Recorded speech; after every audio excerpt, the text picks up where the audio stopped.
Yes, I know, before you dislike the video, Fortnite is successful. Fortnite has made loads of money, and many children still play the game, etc, etc. I'm not talking about that sort of successful, because if I was, then I'd have to regard Minion Rush as successful, and I don't. I'm talking successful in the long term on both a professional and casual basis, so the same way that League of Legends and Dota are still successful after over 10 years. Let's get into it. Oh, and we just hit 50 subscribers, so thank you very much. Enjoy the video. Fortnite is a third-person battle royale game with bullet bloom. Yes, that's right. There goes half of the player skill, straight in the bin. You'd think that Fortnite, a battle royale, a format already based around the odds of finding good loot and getting zones, would try to minimise any more luck, but no. Fortnite's been out since 2017 and boasts one of the largest online followings, despite many top esports players leaving the game to play games less luck-based, notably including Sam, who placed second at the Fortnite World Cup only a year ago. Let that sink in. This guy won millions on Fortnite and still left to play a game with a much smaller prize pool but much more competitive integrity.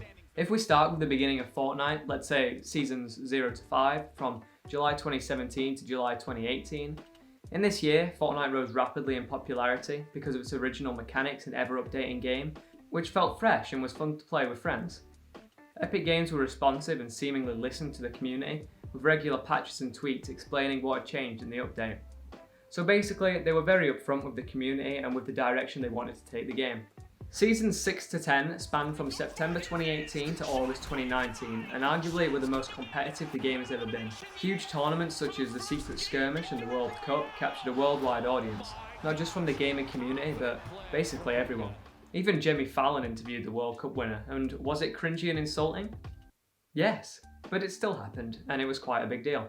However, when we reached Season 10, everything changed. The inconsistent meta changes, and need I even say, the mechs, altered the game in a way that it had never seen before, changing many people's perspective on the game as a whole.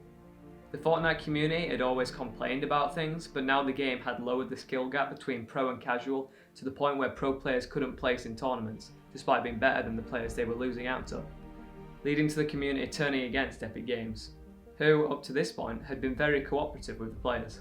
When the top players of any game begin to complain about the meta or skill gap or what? Controller player! Then all of their fans pick up the same mentality and join in. In response to this, Epic Games shut down Fortnite. For 3 long blessed days, the game did not exist. People started to wonder if Fortnite had just taken the money and dipped, which honestly I would have respected just because of how hilarious it would have been. But alas, Fortnite returned, but not as it was before. The 3 seasons we've had on the new map has lasted from October 2019 to August 2020, which is almost double the length of any other 3-season span. With the new map came a completely different game. Epic Games changed how they communicated with the community, from weekly patch notes to, well, nothing. No changes were made to the game for 5 months, no new guns, no meta changes, nothing. The excitement people got from playing the game in the earlier seasons just wasn't there anymore. Everything fun about the game had disappeared, and Epic did nothing to hide the fact that they really didn't care about the competitive side of the game anymore. As any game grows older, it tends to slide into a more competitive setting to retain the players who are spending the most time on the game, but Fortnite has done the opposite. With the fundamental flaws of a battle royale already against them, they haven't helped by adding extremely unfair mechanics and weapons that favour worse players, in order to give them an equal chance against the best.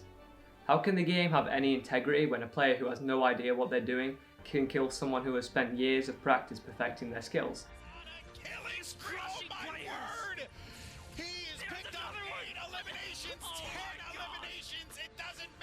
If you really think about it, if the game was completely fair, the same top players would be placing at the top in every tournament because they have more skill and knowledge of the game. When you have players who have never placed in a tournament before winning thousands and thousands of dollars because of an unfair input or weapon, you can understand why the pros complain. It's not just a fact of you need to adapt to stay at the top, it's the fact that Epic Games need to sort out the mess that their game has become before there is nobody left to tolerate it. These are the things stopping Fortnite from ever being successful in the long run. Negative community.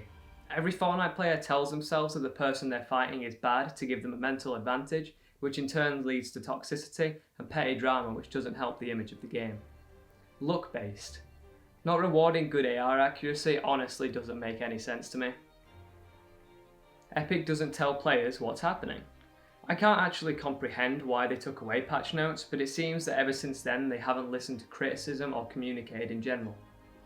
Mixed input.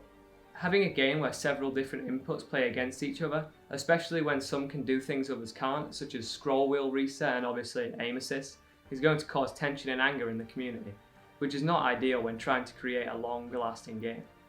The game is stale. We saw the exact same thing happen with Overwatch. They stopped updating it so content creators stopped playing it. With no content creators, the game didn't get as much publicity and all the fans left to watch whatever the content creators were playing. And this hateful cycle continues until there's basically no creators or pros and the game doesn't make enough money for them to reinvest. Fortnite was a great idea and felt special to play, but if they want to survive, they need to gain more integrity and lose the mentality of pandering towards new players, basically forgetting about the people who made the game great.